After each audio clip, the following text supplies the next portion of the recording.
hin gaabbu. Yaadannoowwan imala jireenya kiyyaa fi qabsoo qeerroo Jawaar Mohammad Sadaasa bara 2024 Finfinnee. Boqonnaa tokko ijoollummaa dhaloota.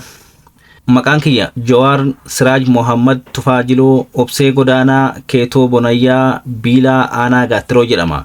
Aadaa Oromoo keessatti namni tokko yoo xinnaate haga abba torbaa lakkaa'uun waan namarraa eegamuuf hin tarreesse. Yoo nuti ijoollee jaarsoliin maqaa warra keenyaa 10 ol nutti himanii akka hin irraanfanneef deddeebi'anii nu gaafatu ture. Ani garuu tura keessaa baabayyuu duuban warra jiran irraanfadhee dhiyeenya kana sababa gaaffii ilma kiyyaa Oromootiin irra deebi'ee baruuf dirqame.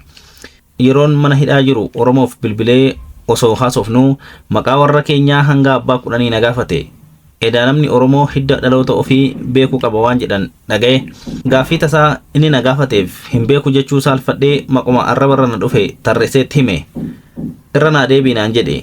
Maqoota dura himeef waan hin yaadanneef ammas kanuma mataa keessa na dhufe tarreesseef. Aabboo dogoggora qaba jedhee wit godhee na qabe.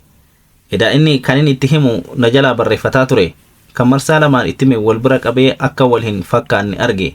Ani yeroo sadaffaaf sobee qabamuu hin feene. Akkan jarjara qabu itti himee bilbila cufe. Obboleettiin tiyya saffisaan abba guddaa yookiin abbeeraa kiyya gaafattee akkanaan dhaqqabduun erge. Isiin waan isarraa dhageesse barreessitee naaf fidde. Gaafa beellama torbanii Oromoof bilbilee qoma dhiibee irra deebi'ee hanga inni hifatutti itti hime. Baraa fi iddoon itti dhaladhe eeguman guddadhee sirritti of beekeen boodan hubadhe. Qormaata kutaa 8ffaa yookiin ministirii fudhachuudhaaf ragaa dhalootaa akka finnu manni barumsaa nu ajaje. Sababoota gara boodaa kitaaba kana keessatti ibsamaniin kan ka'e ragaa barnootaa kutaa 8ffaa gadii hin qabu ture. Kanaafuu maatii irraa odeeffachuun dirqama. Yeroo boqonnaa ministeeraa akkootiyya haadhatiyyaa muluu badhaanee bira dhaqee gaafannaan abboon gimbootaa boru yoo jedhan galgala isaa akka dhaladhe naaf himte. Abboon ayyaana ortodoksii yoo ta'u ji'a ji'aan guyyaa 5ffaarra oola. Kanaafuu galgala caamsaa 4 kan 5tti barii akkan dhaladhe naaf gale. Eessumni kiyya Hayilee Tolaa bara dhaloota kiyyaa bara 1978 akka lakkoofsa Habashaa akka ta'e naaf hime. Anis haala kanaan guyyaan dhaloota kiyyaa caamsaa 4 bara 1978 akka lakkoofsa Habashaatti ta'uu qabadhee waraqaa ragaa waajjira gandaa irraa baasisee mana barnootatti galche. Yeroo carraa barumsa biyya alaa argadhee gara Singaapoor deemuuf qophaa'u paaspoortii baafachuuf guyyaan dhalootaa akka lakkoofsa warra faranjiitti barraa'uu qaba jedhame. Gurbaan guca guuchisu guyyaas ji'as baras waggaa 8tti dabali jechuun akkuma na gorse gara caamsaa 12 bara 1986 yookaan Mee 12 1986 jijjiiree barreesse. Guyyaa addunyaan ittiin na beektus kan marsaaleen hawaasatis bara baraan happy birthday jedhanii na yaadachiisanis isuma kana. Hanga gaafa Singaapoor dhaquu takkaa ayyaana dhalootaa kabajadhee hin beeku. Gaafa tokko ganama hirriibaa ka'ee ciree nyaachuuf kaaffee yoo naqu barattoonni wal gahanii maqaa kiyya dha'aa erga sirbanii booda keekii akka muruuf albee na harka kaayan. Gaafni sun ayyaana dhalootaa ganna 18ffaa ta'uu isaati. Yeroo daa'ima ture bakki dhalootaa kiyya idduman itti guddadhe natti fakkaata ture. Gaaf tokko godina Arsii aanaa Gololchaatti akkan dhaladhe osoo namatti himuu haati tiyya na dhageesse. Yeroo sanitti haasaa kiyya addaan kuttee dogongora akkan dubbadhe natti himuu hin filanne. Erga nama ani itti haasayaa ture saniin addaan baane booda garuu bakkina itti dhaladhe Gololcha osoo hin taane aanaa Asakoo ganda diimaa bakka Jinnii jedhamu gagabayaan hojii duree yookiin wixataa itti kabajamutti akka ta'e naaf himte. Aanaa Asakootitti dhalachuu kiyya dursee beekuu baadhus iddoo Jinnii jedhamtu tana garuu nan beeka ture. Maqaan Jinnii jedhamu iddoo kanatti wanti moggaafameef goda fincaawwan irraa gadee dhangala'u tokkorraa kan ka'edha. Gaafan ijoollee ture gara warra akaakoo kiyyaa kan gama haadhaa yoo deemnu fincaawaa kana biraan darbama ture. Fincaawaa san bira hogguu geenyu sulula gama tokkoo dhaabbannee yoo lallabnu xiqqoo ture sagaleen keenya gama achi aanutti dhagahama ture. Akka waan namni biraa gama dhaabbatee as lallabu fakkaata ture. Yeroon achiin dabru hunda fincaawaa kana bira dhaabbadhee lallaba. Sagalee kiyya dhaggeeffachaa taphachuuf jecha boo'ee haadhatii jala deema ture. Sagalee ofii gama as deebitee namatti dhagaamtu tana akka waan jinniin achi namatti as deebiftuutti waan yaadamuuf goda jinnii jedhanii waaman jedhan. Maarree goda jinnii kana bira gabaa guyyaa wixataa dhaabbatutu jira ture. Iddoon gabaa sun maqaa sirrii hojii duree ta'us irra caalatti jinnii jedhamu waamamti. Maatiin keenya achi qubatanii jiraachuu turan. Dhaladhee yeroo gabaabaa booda gara aanaa Gololchaa ganda Culul Cirriiqsaa godaanan. Iddoon itti dhaladhee fi kan itti guddadhe aanaalee ollaa godina Arsii keessatti argaman ta'us garaagarummaa haala qilleensaa fi aadaa guddaa qaba. Iddoon itti dhaladhe lafa baddaa tan hedduu qabbanoftudha. Waggaa guutuu rooba. Oomisha garbuu, qamadii, baaqelaa, ataraa fi dinnichaan beekamti. Kan itti guddadhe ammoo gammoojjidha. Midhaan caalaa oomisha bunaa fi loonitiin beekamti. Haala qilleensaa fi aadaa jireenyatiin aanaalee Arsii caalaa kan Harargeetiin wal fakkaatti. Bakka itti dhaladhe yookiin jinni irraa gara bakka itti guddadhe gololchaa dhaquuf deemsa miilaa sa'a lamaa erga imaltee booda akka waan tasuma dachiin citteetti qilee guddaa tokkotti dhufta. Qarqara qilee kanaa gubbaa dhaabbattee gadi yoo ilaaltu fageenya irratti ooyiruu fi manneen akka jiran xiqqoo mul'atu. Gaara kana qaqqabachaa yoo buute daangaa aanaa gololchaa fi asakoo seenta. Laga darbaa kan ganna cufa nama nyaatuun beekamu ceetee ganda culul cirriqsaa geessa. Ganda san keessaa qeena kaakoo kiyyaa kan gama abbaatiin buyoo jedhamti. Lafa ajaa'ibaa akka waan maatiidhuma tokkoof uumamaan qophooftee fakkaatti. Gama gubbaatiin gaaran gama gadiitiin laga darbaatiin daangeffamti. Bitaa mirgaan ammoo laggee sulula gadi fagoo keessa yaa'aniin marfamtee lafti gabbattuun olola yookiin aayislaandii fakkaattu afamtee jirti. Akaakayyuun kiyya waggoota dheeraa duras bakka san qubatee misoomsee maatis itti hore.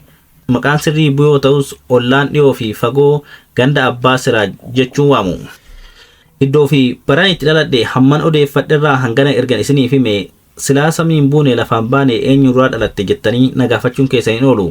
Dubbii warra anirraa dhaladhee fi akka itti dhaladhee keessi ishii xiqqoo fagoodha. Seenduubeen dhaloota kiyyaa ilaalchaa fi hojii siyaasaa booda itti hirmaadhe irratti dhiibbaa uumuu waan hin oolleef xinnoo bal'isee dhiyeessuun hubannaa dubbistootaaf gaarii natti fakkaata. Abbaan kiyya Siraaj Mohammad Tufaajiloo jedhama. Amma lubbuun hin jiru. Haati tiyya ammoo Shamsii Tolaa Bulii jedhamti. Maqaan dhalootaa afaan taa'ee Shamsii booda gaafa islaamoftu itti moggaasan. Ammas lubbuun jirti. Adaamaa jiraatti. Abbaan kiyya Oromoo damee Arsii yoo ta'u haati tiyya ammoo Tuulamaa. Abbaan kiyya amantiin isaa Islaama yoo ta'u haati tiyya ammoo warra Kiristaanaa Ortodoksii irraa dhalattee booda islaamofte. Akkaataan maatiin kiyya lamee walitti dhufanii bultii itti ijaaratan ilmaanis itti horan tun seenaa qabsoo Oromootiin waan wal qabatu qabdi. Abbaan kiyya Muhammad Tufaa fi Moominaa Adamirraa godina Arsii Konyaa Arba Guuguu aanaa Colleetti dhalate. Gosti isaa Biilaa jedhama. Akkaataa latiinsa hortee gosootaan Oromoon ilmaan lama qaba. Booranaa fi Baarentuu. Booranni ilmaan 9 yoo horuu Baarentu ammoo 5 alfate. 5 Baarentuu sun Karrayyuu, Murawaa, Dhummuugaa, Humbannaa fi Qalloo. Dhummuugaa Bareentoo ilmaan 3 hore Arsii, Asoosaa fi Hawaasaa jedhaman. Arsii Dhummuugaa Bareentoo gama isaatiin Sikkoo fi Mandoo dhalfate. Sikkoo Arsii immoo ilmaan 5 yoo qabaatu isaanis Bullaallaa, Wacaala, Wajii, Jaawii fi Ilaanii jedhaman. Gosti abbaa kiyyaa Biilan horteewwan Bullaallaa Arsii keessaa tokko. Maarree haala kanaan hiddi dhaloota kiyyaa Jawaar, Siraaj, Mohammad, Jiloo, Biilaa, Bullaallaa, Arsii, Dhummuugaa, Baarentoo, Oromooti. Gosoonni horteen Arsii, Dhummuugaa, Baarentoo malkaa Waabee gamaa gamana kan qubatan yoo ta'u lafti isaanii Waabee gamaa Baalee kan gamanaa ammoo Diidaa jedhamee waamama. Horteen Mandoo Arsii irra jireessaan Baalee kan Sikkoo ammoo Diidaa qubatu. Kanaafuu dhaloonni kiyya gosaan hortee Sikkoo yoo ta'u lafaan ammoo Diidaadha. Akaakayyuu kiyya abbaa kiyyaa Aabbaa jechuu waamna. Iddoo dhaloota isaa baddaa Collee irraa gara gammoojjii Gololchaatti kan gale dhiibameeti ture. Akkuma Xaaliyaan Itoophiyaa lakkiftee baatee Hayila Sillaaseen aangoo isaatitti deebi'een sirni abbaa lafaa akka haarawaatti gadi dhaabbate. Sirnichis lafa warra keenyaa kukkutee qondaalota mootummaatti fire. Warri biyyaas ciisanyaa jedhamee lafa kaleessa kan isaa turte qotuun oomisha argamu keessaa irboo fi sisoo yookiin tokko afraffaa fi tokko sadaffaa abbaa lafaaf galchuuf dirqame. Akaakayyuun kiyyas roorroo fi rakkoo tana baqachuuf bakka saamichi abbaa lafaa itti hammaatu jedhamee himamutti godaane. Gaafas aanaan ollaa kun gammoojjii teessumti lafaa tabba baay'atu waan ta'eef xiyyeeffannaa abbootii lafaa hin turre. Aabbaanis aanaa Gololchaatti godaanee ganda Culul Cirriqsaa Ardaa Buyyoo qubate. Lafa takkaa tuqamtee hin beekne qotee hore. Yeroo sanitti sirni abbaa lafaas ta'ee caasaan mootummaa naannawa san waan hin ga'iniif irboo fi sisoos ta'ee gibiraan saamamuu irraa hafe. Maatii isaas fidatee guututti qubate. Abbaa kiyyaan Abbaayee jennaan Colleetti dhalatee Aabbaa waliin Gololcha gale. Umuriin yeroo jabaatu barumsa amantii barachuufis achumatti madrasaa seene. Yeroo manni barnootaa ammayyaa magaalaa Aanichaatti banamu gamasitti dabarfame.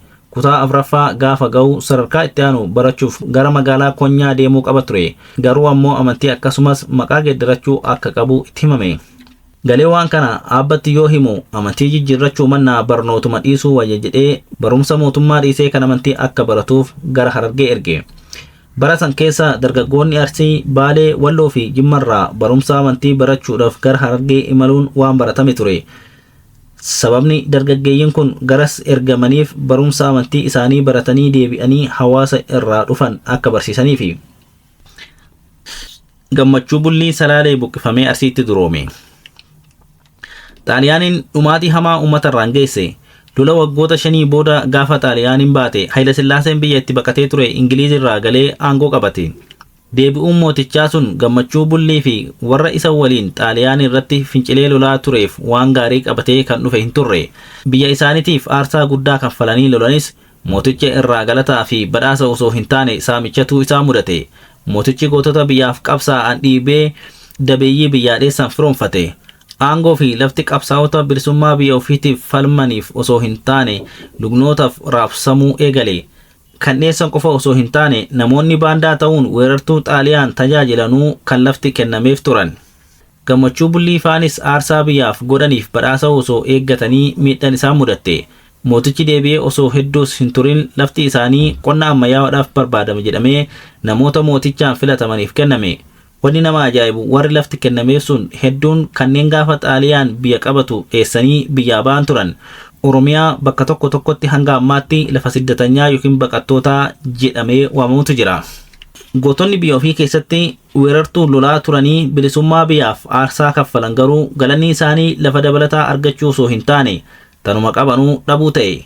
Lafa abboota isaaniirraa dhaalan kan dhiiga isaaniitiin diina irraa qolachaa turan irraa buqqifamanii dachee isaaniirratti ciisanyaa godhaman. Haala kanaan lafuma ofii irratti ciisanyaa ta'anii irboo fi sisoo safaruudhaaf dirqaman. Lafti bifuma irboo fi sisoon argatanis baay'ee xiqqoo turte. Oomishni sisoo fi irboo irraa haftes maatii isaanii sooruu dadhabde. Roorroon guyyaarraa gara guyyaatti isaanitti hammaachaa dhufte. Dachee aabboo fi abaaborraa dhaalan saamamanii baqachuudhaaf dirqaman. Bara Xaaliyaanii san keessa Gammachuu Bullii nama Arsii Haajii Qaasim jedhamuun wal baranii turan. Gaafa dhiibban abbaa lafaa itti hammaatu Haajii Qaasim bira dhaqee rakkoo mudate himnaan laftin qotamin bal'aa waan jiruuf akka garas godaanu affeere. Gammachuunis akkuma warra isa dura biyyaa baafamee yoo quraan ollaasii ta'ee yoo jalleessi daboo siif ba'ee nagaatti ambiyaa siif ba'ee jechuun sirbaa maatii walitti sassaabee gara Arsii Konyaa Arbaa Guuguu qajeele. Daa'imman manguddoota dubartoota ulfaa fi loon qabatanii waan deemaniif gahuudhaaf deemsa miilatiin guyyoota hedduu itti fudhate. Loon isaanii walakkaan karaatti dhuman. Daa'imman karaatti laaffatanii du'anis jiru jedhama. Imala baqaa dadhabsiisaa saniin booda Arsii gaanii aanaa Asakoo fi Gunaa naannawa Diimaa jedhamu qubatan. Warri Sangoo Arsii gosti Sangoo jedhamtus obbolaawwan isaanii alagaan qe'ee isaanirraa buqqise kanneen ofitti fudhatanii lafa kennanii fi qubachiisan. Gammachuu fi maatiin isaa hawaasa Arsii waliin hariiroo obbolummaa cimaa horatan. Naannoo isaan qubatan garee hawaasaa lamatu ture. Oromoo gosa Arsii fi warra Amaaraa kan Bulgee yookiin Mazzee jedhamuun waamaman turan. Amaarri dura gaafa warri Minilik naannawa san ga'e qubachuu eegale. San boodas lafti sun naannolee Amaaraa kan Shawaa keessaa kan akka Manzee, Minjaarii fi Bulgaatti waan dhiyaatuuf achirraa ka'uun isaanii gara Arsii aanaalee adda addaatti godaanan. Bakka irraa dhufan kanarraa kan ka'e hawaasni Amaaraa naannawa sanii Bulgee yookiin Manzee jechuu waamamu. Oromoonni Salaalee dhufanis hawaasa Oromoo Arsii fi Amaara Bulgee kana jidduu qubatan. Dhufaatii Oromoota Tuulamaa san dura Amaarri Bulgee fi Oromoon Arsii hedduu osoo walitti hin makamin yookaan segregated jiraataa turan. Amaarri gara tabbaa qubate lafa gabbattuu qotata. Arsiin ammoo gama qarqara baddadareetti jalaa godaanee hojii qonnaa fi loon horsiisuun jiraataa ture. Jidduu jara lamaanii lafa diriiraa migirri yookiin gichaa irra margu kan qonnaaf ulfaatu dheeda loonifis mijannetu jira. Warri Tuulamaa dhufe lafa kanarra qubate. Gammachuu fi obboleewwan isaa gichaa kana qotiyoo fi harkaan buqqisanii gaayee gubuun garbuu, qamadii fi baaqelaa facaasanii oomisha biyya ajaa'ibsiise galchuu eegalan. Loon godaansarraa hafan margaa fi cidii dachii guuten qanani'anii wal horanii dachii guutan. Gammachuunis abbaa qabeenyaa guddaa ta'e. Waggoota muraasa booda goromsi 30 yeroo tokkotti dhaleef. Akka aadaa Arsiitti namni goromsi 30 al tokkotti dhaleef sirna durummaa isaa agarsiisu kan kiila lixuu jedhamutu gaggeeffamaaf. Goromsa soddomman irraa silga yookiin aannan goromsa reefu dhaluu elmanii boolla guddaa qotanii itti guutanii dureessa san keessatti cubu. Namni sirna kana keessa dabre abaluu dureessa kiila lixe jedhamee faarfama. Haala kanaan ilmaan bulii bunee salaalirraa baqatanii balaa hamtuu maatii isaanirra ga'e damdamatanii jireenya haaraa iddoo haaraatti ijaarrachuu danda'an. Ilmaan bulii bunee saffisaan biyyatti baqatan Arsiitti madaqanii hidda gadi dhaabbatanii haalli hawaasummaa keessa qubatan laayoo hin turre. Akkuma armaan olitti eerame naannawa san warra Arsii qofa osoo hin ta'in warri Amaaras baay'inaan jiraatu. Warri Arsii fi Amaarri bulgee kun erga gaafa Minilik humnaan naannawa san cabsee qubateetii kaasee walitti gaarreeffachaa osoo walitti hin makamin akkuma bishaanii fi zayitii wal faana jiraatu turan. Warri haadha Tiyaa Salaalee dhufe teessuma lafaatinis jiruu hawaasummaatinis jidduu seenee qubate. Oromoo Arsii waliin aadaa fi afaaniin, Amaara bulgee waliin ammoo amantiin waan wal fakkaataniif hidhata gamalachuu uummatan. Haala jiruu fi jireenya haaraa naannoo sanitti eegalisan keessatti intalti Tolaa Bullii Faantaayeen dhukkubsattee du'aa fi jiruu gidduu geenyan warra ayyaana Aayoo Moominaa jedhamtuu geessan. Aayoo Moominaan ayyaantuu beekamtuu waaqa namaaf kadhachuun rakkoolee garaagaraa namaa furan jedhamee waan amanamuuf amantii fi gosa saba hundarraa namni itti yaa'a. Aayoo Moominaa hiddi isaanii Oromoo Wallooti jedhama. Fiixaa beektota amantii Islaamaa yookiin aalimoota Wallooti. Bara mootii Yohaannis Afraffaa irraa kaasee dhiibbaa amantii Walloo keessatti gaggeeffamaa tureen namoonni hedduun baqatanii gara Harargee godaanaa turan jedhama. Isaan keessaa Aayoo Moominaan takka turan. Maqaan dhalootaa Eebbashii Umar yoo ta'u maqaan Moominaa jedhu Harargeetti akka moggaa'eftuu himama. Harargee naannawa Carcaritti Sheek Alii Jaamii kaddamaa yookiin tajaajilaa akka turte himama. Sheektichi gaafa dulloomee gara fuula Rabbii ka'u tajaajila Moominaan godhaniif irraa kan ka'e eebbisee karaamaa isaa kennee fi gara Arsii deemii uummata tajaajili jedhee dhaabeef jedhama. Moominaanis dargaa yookiin garee hamma tokko qubsuma Carcar keessaa gama Arsii aanaa Asakoo yoo qaxxaamuruun aanaalee Martii fi Gunaa keessatti masjiida ijaarratanii qubatan. Aanaa Gunaatti bakki masjiidni itti ijaarame Gannatee yoo jedhamu kan aanaa Martii ammoo Faraqqasaa jedhama. Aayoo Moominaan musliima ta'anis namoota amantii hundaatu bira dhaqa ture. Aayoo Moominaan bara 1929 yoo du'anis ilmaan isaanii irraa dhaluun iddoon ayyaana Faraqqasaa fi Gunaa tajaajila ittuma fufe. Maarree Faantaayee Tolaa hedduu dhibamtee iddoo biraatti yaaluu dadhabanii wal'aansaaf gara Faraqqasaa fidan. Achittis dhukkuba ishii irraa fayyoofte.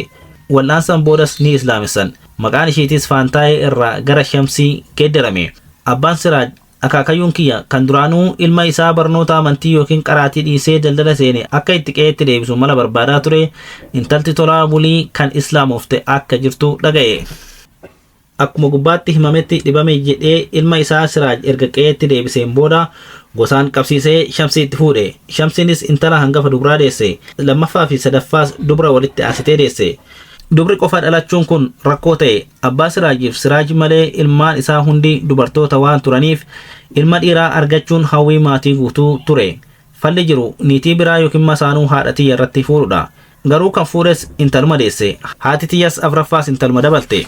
Abbaan kiyya niitii sadaffaa fuudhus ishiinis intaluma deesse. Tan biraas fuudhe sanuma. Haala kanaan kan gaddite haati tiyya qodhaa yookiin silata godhattee Sheek Huseenitti dhaammatte. Yaa Rabbi kan itti aanee ulfaa'u dhiira naaf godhi jettee kadhatte. Yoo ilma ta'uu baate fideen qe'ee keetti yookiin dirree Sheek Huseenitti gata jettees dhaadatte. Sheek Huseen waliyyii Islaama beekamaa jaarraa 13ffaa keessa Baalee jiraachaa turanidha. Iddoo isaan jiraatanitti hanga ammaatti uummanni godina hedduurraa kadhannaa Rabbiitiif muuda deema. Haadha tiyya daa'ima shanaffaa garaa qabdu Jummaan yookiin Fuqraan Sheek Huseen tokko itti goruun kan garaa jiru dhiira ta'uu abjuun arguu itti himan. Ilma dhalatu kanas waan hunda dura Jawaara Sheek Huseen kana afaan kaayi jedhee gudunfaa qabatee deemu itti kenne. Maqaa gurbaas Muhammad Jawaar jedhee itti moggaaseeraa jedheen.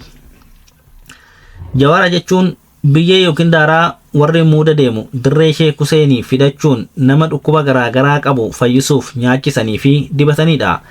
Akkuma jedhames shanaffaa irratti haati tiyya ilma dhiiraa deesse. Ilmi dhiiraa dhalate sunis ana.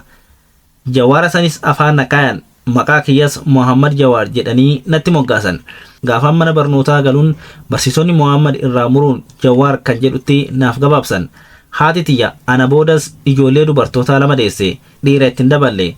Abbaan kiyya dhiira dabalataa argachuuf niitii biraa fuudhuu itti fufus hedduun dubartoota ta'an. Ilma dhiiraa biroo tokko qofatu dabalame.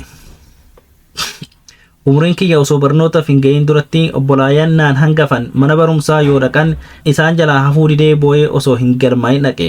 Waan barsiisonni nu barsiisan sirritti akkan qabadhu arginaan akkan itti fufu naaf eeyyamame.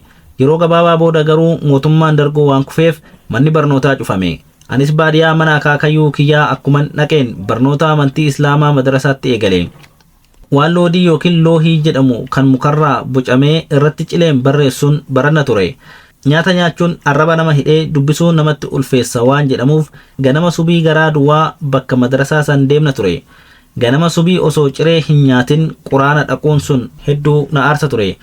Maarree ganama subii mana akaakoo kiyyaatii ka'ee laga buyoo ce'ee yoo akka hiree milkaa'e firii zayituunaa fi kookii mukarraa gurradhee erga nyaadhee booda afaan lulluuqqadhee goggoffadhee akka nama hin nyaatinii fakkaadhee madarasaa dhaqa ture. Gaafas sheeka guddaa biratti qaraatan jedhamnus darasoota isaatu nu barsiisa ture. Sheekni darasootuma san qaraasisa. Sheekni dabrees gorsa nuuf kenna. Darasoonni sunniin barattoota dubbisanii sammuutti qabatanii deebisanii dubbachuu dadhaban washeedhaan tuma ture. Handarsii nuuf kennamu dubbisuu irratti rakkoon qabu kanaafuu hin tumamun ture. Gaaf tokko garuu mucayyoon nu waliin qaraasu takka washee darastichi ijoollee ittiin adabuuf qopheeffate osoo hin argin sidaajaa yookiin afata kiyya jalatti dhoksite. Darastichi washee san baasaa jee osoo sakatta'uu na jalatti argamte. Waan inni ani jalaa dhokse itti fakkaatee ijoollee duratti ganna baafatee washee narra dhaabe. Washeen dirrara na buutee akka malee waan na laalessiteef obsuun dadhabe. Yeroon gadi jedhee lafa laalu dhakaa tokko argeen fuudhee darasicha na tumaa jiru mataa keessa itti gadhiise. Dhiigni adda isaarratti irriiqee yeroon argu naasuudhaan fiigee achi dheesse. Badii akkasii raawwadhee manatti galuu waan hin sodaadheef namoota magaalaa deeman faana gara warra haadhatii dhaquuf gara baddaa qajeele. Anaa isaan bira dhaqee xiqqoo bubbulee abbaan kiyya na barbaaduu dhufe. Akkan gammoojjitti deebi'ee sheekticha biratti qara'uu sodaadhe hubannaan barnoonni barnootuma barreessuu fi dubbisuu akka baratu asumatti keessanuma yookiin kan kiristaanaa seensisaa jedheen. Haaluma kanaan dabtaraa durbiiwwan kiyya barsiisu biratti barnoota qeesii na jalqabsiisan. Uleen darasticharraa dheesseef dabtaraa biratti gallaanis hin hafne inumaa daranuu itti jabaatte. Carraan dheessuu akka hin jirre waan hin hubadheef tooftaa ulee jalaa itti ba'uun maladhe barnoota kennamu cimsee qayyabachuun jabeesse. Yeroo gabaabaa keessatti qubee giizii baradhee dubbisuu fi barreessuu eegale. Kitaabota dabalataa akka na ergisu gaafachuun dubbisee waliin mari'achuutti deeme. Yeroo barnootaa fi sanaan alattis daftarichaaf ergamuun firoonfadhe. Barnootan cimuun fi ergamuu kiyya waan jaalateef uleen narraa hafte. Barnoonni qeesii sun afaan Amaaraa barreessuu fi dubbisuu akkan danda'u gochuu bira dabree dandeettii afaanicha dubbachuu har'a qabuufis bu'uura jabaanaaf ta'e. Yeroo barnoota qeesitiif warra haadhatiyaa bira turettis ta'ee achi booda yoon deddeebi'u barmaatilee aadaa fi amantii warra salaalee yookiin tuulamaa hubachuuf carraa gaarii naaf laate. Gaafa ijoollummaa kiyyaa sanitti warri haadhatiyaa amantii ortodoksii erga fudhate dhaloota yookiin jenereeshinii lamaa ol kan dabre ta'us barmaatilee amantii Oromoo isa ganamaa gadi hin lakkifne ture. Sirnoota kadhannaa kiristaanummaa kan waaqeffannaatiin waluma cinaa deemsisu. Dubartoonni ateetee warri dhiiraa booraticha kabajuun dhiifne. Gaafa ateetee afanni afamee libaananni aarfamee qinceen dhadhaan carreeffamee erga dhiyaate booda akkoon tiyya muluu badhaanee callee isii dirattee dubartoota gandaatiin marfamtee waaqa kadhatti. Nuti warri dhiiraa immoo sirni kadhannaa goolabamee hanga qinceen nuu kennamutti afaan bannee kajeelaa eegna.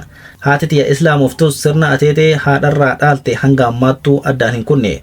Akkoon tiyya ganama barii kaatee Maariyamis uumaa akaakayyoota isiis kadhatti. Afaan Amaaraa waan hin beekneef Igziyoo erga jettee booda kadhaa fi afaan Oromoo littaansiti. Boorantichi waggaatti al tokko ji'a caamsaa keessa kan kabajamu yoo ta'u, hoolan qalamee farsoo fi daabboon qophaa'ee muka guddaa yookiin abdaarii jalatti walitti qabamnee akaakayyuun kiyya uumaa kadhata.